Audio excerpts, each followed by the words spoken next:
Bom dia, paz do Senhor Jesus. Eu sou Márcio Amin, do Ministério de Doses dos Sonhos de Deus, da Igreja Assembleia de Deus Betel. Estamos aqui para mais um dia de leitura bíblica sagrada, no projeto de lermos a Bíblia toda em um ano. Hoje estamos na leitura de número 262, que se encontra no Evangelho de João, do capítulo 10 a 12, no Salmo 139. Vamos dar início à nossa leitura. Evangelho de São João, capítulo 10. Na verdade, vos digo que aquele que não entra pela porta no curral das ovelhas, mas sobe por outra parte, é ladrão e salteador. Aquele, porém, que entra pela porta é o pastor de ovelhas. A este o porteiro abre, e as ovelhas ouvem a sua voz, e chama pelo nome as suas ovelhas e traz para fora. E quando tira para fora as suas ovelhas, vai adiante delas, e as ovelhas o seguem, porque conhece a sua voz. Mas de modo nenhum seguirão o estranho, antes fugirão dele, porque não conhece a voz dos estranhos. Jesus disse-lhes esta parábola, mas eles não entenderam o que era que lhes dizia. Tornou, pois, Jesus a dizer-lhes: em verdade vos digo que eu sou a porta das ovelhas. Todos quantos vieram antes de mim são ladrões e salteadores, mas as ovelhas não os ouviram. Eu sou a porta. Se alguém entrar por mim, salvar-se-á, e entrará e sairá, e achará pastagem. O ladrão não vem senão a roubar, a matar e a destruir. Eu vim para que tenham vida e tenham vida com abundância. Eu sou o bom pastor. O bom pastor dará sua vida pelas ovelhas. Mas o mercenário é o que não é pastor, e de quem não são as ovelhas, vê vir ou servir o lobo e deixa as ovelhas e foge, e o lobo as arrebata e dispersa. Ora, o mercenário foge porque é mercenário, e não tem cuidado das ovelhas. Eu sou o bom pastor, conheço as minhas ovelhas, das minhas sou conhecido. Assim como o Pai me conhece, a mim também eu conheço o Pai, e dou a minha vida pelas ovelhas. Ainda tenho outras ovelhas que não são de aprisco, também me convém agregar estas, e elas ouvirão a minha voz, e haverá um rebanho e um pastor. Por isto o Pai me ama, porque dou a minha vida para torná-la. Ninguém me tira de mim, mas eu de mim mesmo a dou. Tenho poder para dar e poder para tornar a tomá-la. Este mandamento recebi do meu Pai. Tornou, pois, a haver divisão entre os judeus por causa dessas palavras. E muitos deles diziam: tem demônio e está fora de si. Por que o ouvis? Diziam outros: estas palavras não são do endemoniado. Pode, porventura, um demônio abrir os olhos dos cegos? E em Jerusalém havia festa de dedicação, e era inverno, e Jesus andava passeando no templo, no alpendre de Salomão. Rodearam-nos, pois, os judeus, e disseram: até quando terás a nossa alma suspensa? Se tu és o Cristo, dize-no-lo abertamente. Respondeu-lhe Jesus: já vou tenho dito, e não o credes. As obras que eu faço em nome do meu Pai, essas testificam de mim. Mas vós não credes, porque não sois das minhas ovelhas. Como já vos tenho dito, as minhas ovelhas ouvem a minha voz, e eu conheço, e elas me seguem. E dou-lhes a vida eterna, e nunca hão de perecer, e ninguém as arrebatará da minha mão. Meu Pai que mas deu é maior do que tudo, e ninguém pode arrebatá-las da mão de meu Pai. Eu e o Pai somos um. Os judeus pegaram então outras vezes as pedras para o apedrejar. Respondeu-lhe Jesus: tenho vós mostrado muitas obras boas procedentes de meu Pai. Por qual dessas obras me apedrejais? Os judeus responderam dizendo: não te apedrejamos por alguma boa obra, mas pela blasfêmia, porque sendo tu homem e fazes Deus a ti mesmo. Respondeu-lhe Jesus: não está escrito na vossa lei: eu disse, sois deuses? Pois se a lei chamou deuses aqueles a quem a palavra de Deus foi dirigida, e a escritura não pode ser anulada. Aquele a quem o Pai santificou e enviou ao mundo, vós dizeis: blasfemas, porque disse, sou filho de Deus? Se não faço as obras de meu Pai, não me acrediteis. Mas se as faço e não credes em mim, credes nas obras, para conheçais e acrediteis que o Pai está em mim e eu nele. Procuravam, pois, prendê-lo outra vez, mas ele respondeu de suas mãos, e retirou-se outra vez para além do Jordão, para o lugar onde João tinha primeiramente batizado, e ali ficou. E muitos iam ter com ele e diziam: na verdade, João não faz sinal algum, mas tudo quanto João disse deste era verdade, e muitos ali creram nele. Estava então enfermo um certo Lázaro de Betânia, aldeia de Maria e de sua irmã Maria. E Maria era aquela que tinha ungido o Senhor com unguento e lhe tinha enxugado os pés com seus cabelos, cujo irmão Lázaro estava enfermo. Mandaram-lhe, pois, suas irmãs dizer: Senhor, eis que está enfermo aquele que tu amas. E Jesus ouviu isto e disse: esta enfermidade não é para a morte, mas para a glória de Deus, para que o Filho de Deus seja glorificado por ele. Ora, Jesus amava a Marta e a sua irmã e a Lázaro. Ouvindo, pois, que estava enfermo, ficou ainda 2 dias no lugar onde estava. Depois disto, disse aos seus discípulos: vamos outra vez para a Judéia. Disseram-lhe os discípulos: Rabi, ainda agora os judeus procuravam apedrejar-te e tornas para lá? Jesus respondeu: não há 12 horas no dia. Se alguém andar de dia, não tropeça, porque vê a luz deste mundo. Mas se andar de noite, tropeça, porque ele não há luz. Assim falou, e depois disse-lhes: Lázaro, o nosso amigo dorme, mas vou despertá-lo do sono. Disseram, pois, os seus discípulos: Senhor, se dorme, estará salvo. Mas Jesus dizia isso da sua morte. Eles, porém, cuidavam que falava do repouso do sono. Então Jesus disse-lhe claramente: Lázaro está morto. E folgo por amor de vós de que eu lá não estivesse, para que acrediteis, mas vamos ter com ele. Disse, pois, Tomé, chamado Dídimo, os condiscípulos: vamos nós também para morrermos com ele. Chegando, pois, Jesus achou que já havia 4 dias que estava na sepultura. Ora, Betânia distava de Jerusalém quase 15 estádios, e muitos dos judeus tinham isto consolar a Marta e a Maria acerca do seu irmão. Ouvindo, pois, Marta que Jesus vinha, saiu-lhe ao encontro. Maria, porém, ficou assentada em casa. Disse, pois, Marta a Jesus: Senhor, se tu estivesse aqui, meu irmão não teria morrido. Mas também agora sei que tudo quanto pedires a Deus, Deus do concederá. Disse-lhe Jesus: teu irmão há de ressuscitar. Disse-lhe Marta: eu sei que há de ressuscitar na ressurreição do último dia. Disse-lhe Jesus: eu sou a ressurreição e a vida. Quem crê em mim, ainda que esteja morto, viverá. E todo aquele que vive e crê em mim nunca morrerá. Crês tu isto? Disse-lhe ela: sim, Senhor, creio que tu és o Cristo, o Filho de Deus,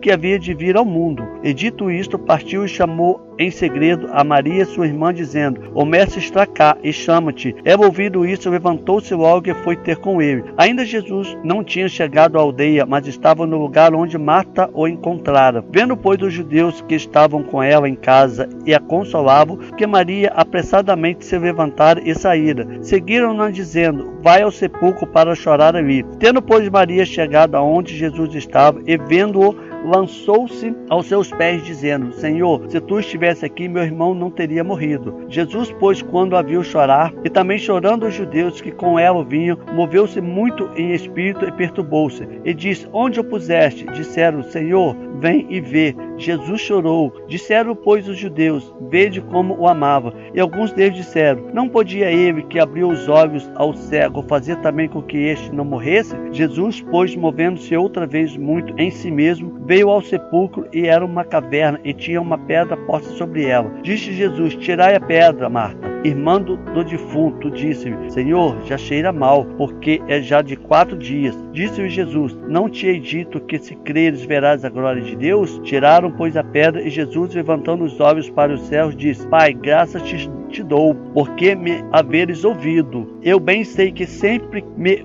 ouves, mas eu disse isto por causa da multidão que estará em redor, para que creio que tu me enviaste. E tendo dito isto, chamou com grande voz: Lázaro, sai para fora. E o defunto saiu, tendo as mãos e os pés ligados com faixas, e o seu rosto envolto num lenço. Disse-lhe Jesus: desligai-o, deixai-o ir. Muitos, pois, entre os judeus que tinham vindo a Maria e que tinham visto o que Jesus fizera, creram nele. Mas alguns deles foram ter com os fariseus e disseram que Jesus tinha feito. Depois, os principais dos sacerdotes e os fariseus formaram o conselho e diziam: que faremos? Porquanto este homem faz muitos sinais. Se o deixarmos assim, todos crerão nele, e virão os romanos e tirar-nos o nosso lugar e a nação. E Caifás, um deles, que era sumo sacerdote naquele ano, lhe disse: vos nada sabeis, nem considereis que nós convém que um homem morra pelo povo e que não pareça toda a nação. Ora, ele não disse isso de si mesmo, mas sendo sumo sacerdote naquele ano, profetizou que Jesus devia morrer pela nação, e não somente pela nação, mas também para reunir em um corpo os filhos de Deus que andavam dispersos. Desde aquele dia, pois, consultavam-se para o matar. matarem. Jesus, pois, já não andava manifestamente entre os judeus, mas retirou-se dali para a terra junto do deserto, para uma cidade chamada Efraim, e ali andava com seus discípulos. E estava próxima a Páscoa dos judeus, e muitos daquela região subiram a Jerusalém antes da Páscoa para se purificarem. Buscavam, pois, a Jesus e diziam uns aos outros, estando no templo: que vos parece? Não virá a festa? Ora, os principais dos sacerdotes e os fariseus tinham dado ordem para que, se alguém soubesse onde ele estava, o denunciasse para o prenderem. Foi, pois, Jesus 6 dias antes da Páscoa a Betânia, onde estava Lázaro, que falecera e quem ressuscitara dos mortos. Fizeram, pois, ali uma ceia, e Marta servia, e Lázaro era um dos que estavam à mesa com ele. Então Maria, tomando um arratel, um unguento de nardo puro, de muito preço, ungiu os pés de Jesus, enxugou-lhe os pés com seu cabelo, e encheu-se a casa de cheiro de unguento. Então um dos seus discípulos, Judas Iscariotes, filho de Simão, o que havia de traí-lo, disse: por que não se vendeu este unguento por 300 dinheiros e não se deu aos pobres? Ora, ele disse isto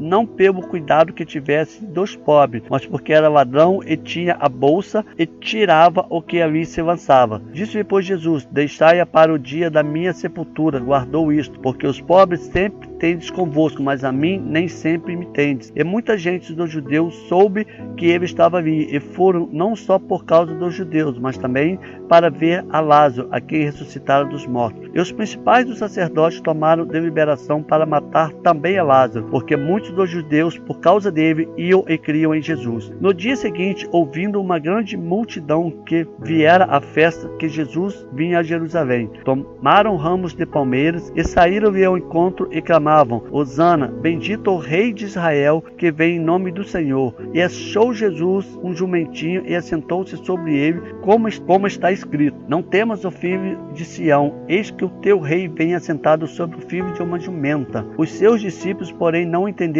isto no princípio, mas quando Jesus foi glorificado, então se lembraram de que isso estava escrito dele e que isto lhe dizia. A multidão, pois, que estava com ele quando Lázaro foi chamado da sepultura, testificava que ele o ressuscitara dos mortos, pelo que a multidão lhe saía ao encontro, porque tinha ouvido que ele fizera este sinal. Disseram, pois, os fariseus entre si: vedes que nada aproveitais? Eis que toda a gente vai após dele. Ora, havia alguns gregos entre os que tinham subido a adorar no dia da festa. Estes, pois, dirigiam-se a Felipe, que era a Betsaida da Galileia, e rogaram-lhe, dizendo: Senhor, queríamos ver a Jesus. Felipe foi dizê-lo a André, e então André e Felipe o disseram a Jesus. E Jesus lhe respondeu, dizendo: é chegada a hora em que o Filho do Homem há de ser glorificado. Na verdade vos digo que, se o grão de trigo saindo da terra não morrer, fica ele só, mas se morrer, dá muito fruto. Quem ama a sua vida, perdê-la-á, e quem neste mundo aborrece a sua vida, guardá-la para a vida eterna. Se alguém me serve, siga-me, e onde eu estiver, ali estará também o meu servo. E se alguém me servir, meu Pai o honrará. Agora a minha alma está perturbada, e que direi eu? Pai, salva-me desta hora. Mas para isto vim a esta hora. Pai, glorifica o teu nome. Então veio uma voz do céu que dizia: já o tenho glorificado, e outra vez o glorificarei. Ora, a multidão que ali estava e que a tinha ouvido dizia que havia sido um trovão. Outros diziam: um anjo me falou. Respondeu Jesus e disse: não veio esta voz por amor de mim, mas por amor de vós. Agora é o juízo deste mundo. Agora será expulso o príncipe deste mundo. E eu, quando for levantado da terra, todos atrairei a mim. E dizia isso, significando de que morte havia de morrer. Respondeu-lhe a multidão: nós temos ouvido da lei que o Cristo permanece para sempre. E como dizes tu que convém que o Filho do Homem seja levantado? Quem é este Filho do Homem? Disse-lhe, pois, Jesus: a luz ainda está convosco por um pouco de tempo. Andai enquanto tendes luz, para que as trevas vos não apanhem. Pois quem anda nas trevas não sabe para onde vai. Porquanto tendes luz, crede na luz, para que sejais filho da luz. Estas coisas disse Jesus. E retirando-se, escondeu-se deles. E ainda que tinha feito tantos sinais diante deles, entanto não criam nele, para que se cumprisse a palavra do profeta Isaías, que diz: Senhor, quem creu na nossa pregação, e a quem foi revelado o braço do Senhor. Por isso não podiam crer pelo que Isaías disse a outra vez: cegou-lhes os olhos, endureceu-lhes o coração, a fim de que não vejam com os olhos e compreendam no coração, e se convertam e eu os cure. Isaías disse isso quando viu a sua glória e falou dele. Apesar de tudo, até muitos dos principais creram nele, mas não o confessavam por causa dos fariseus, para não serem expulsos da sinagoga, porque amavam mais a glória dos homens do que a glória de Deus. E Jesus chamou e disse: quem crê em mim, crê não em mim, mas naquele que me enviou. E quem me vê a mim, vê aquele que me enviou. Eu sou a luz que vim ao mundo, para que todo aquele que crê em mim não permaneça nas trevas. E se alguém ouvir as minhas palavras e não crer, eu não o julgo, porque eu vim não para julgar o mundo, mas para salvar o mundo. Quem me rejeitar a mim e não receber as minhas palavras, já tem quem o julgue. É a palavra que tenho pregado. Essa o há de julgar no último dia, porque eu não tenho falado de mim mesmo, mas o Pai que me enviou, ele me deu mandamento sobre o que hei de dizer e sobre o que hei de falar. Eu sei que seu mandamento é a vida eterna. Portanto, o que eu falo com o Pai não me tem dito. Salmos 139. Senhor, tu me sondastes e me conheces. Tu conheces o meu assentar e o meu levantar. De longe estende o meu pensamento. Cercas o meu andar e o meu deitar, e conheces todos os meus caminhos. Sem que haja uma palavra da minha língua, eis que o Senhor tudo conhece. Tu me cercastes em volta e puseste sobre mim a tua mão. Tal ciência é para mim maravilhosíssima, tão alta que não posso atingir. Para onde me irei do Espírito, ou para onde fugirei a tua face? Se subir ao céu, tu aí está. Se fizer no céu a minha cama, eis que tu ali também está. Tornar as asas da alva, se habitar nas extremidades do mar, até ali a tua mão me guiará e a tua destra me sustentará. E disse: de certo que trevas me cobrirão, então a noite será luz a toda de mim. Nem ainda as trevas me escondem de ti, mas a noite resplandece como dia. As trevas e a luz são para ti a mesma coisa. Pois puseste os meus rins, entreteceste-me no ventre da minha mãe. Eu te louvarei, porque de um modo terrível e tão maravilhoso fui formado. Maravilhosas são as tuas obras, e a minha alma o sabe muito bem.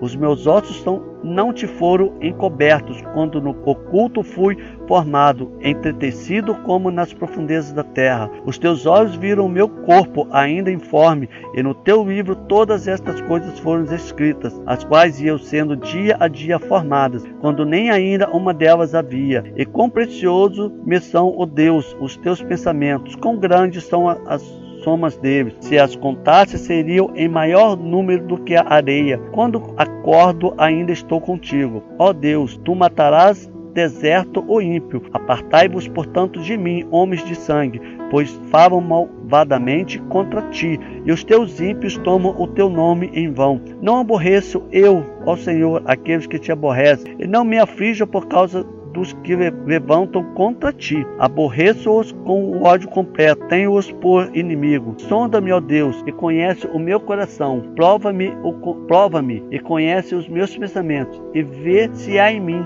algum caminho mau, e guia-me pelo caminho eterno. Glória a Deus. Louvado seja o nome do Senhor. Vamos orar ao Senhor neste momento. Deus, meu Deus e meu Pai, louvado e glorificado seja o teu santo e glorioso nome. Agradecemos a Ti, ó Pai, por mais essa leitura que acabamos de ler. Peço, Senhor, que grave essa leitura na nossa mente e no nosso coração, e que possamos viver ela a cada dia, Senhor. Dai-nos o dia abençoado na Tua presença, e que o Espírito Santo nos fortaleça a cada dia. Senhor, abençoa cada um que está nesse projeto de ler a Bíblia toda em um ano. Que o Senhor possa nos guardar, que o Senhor possa nos proteger. Em nome de Jesus. Amém. Amém.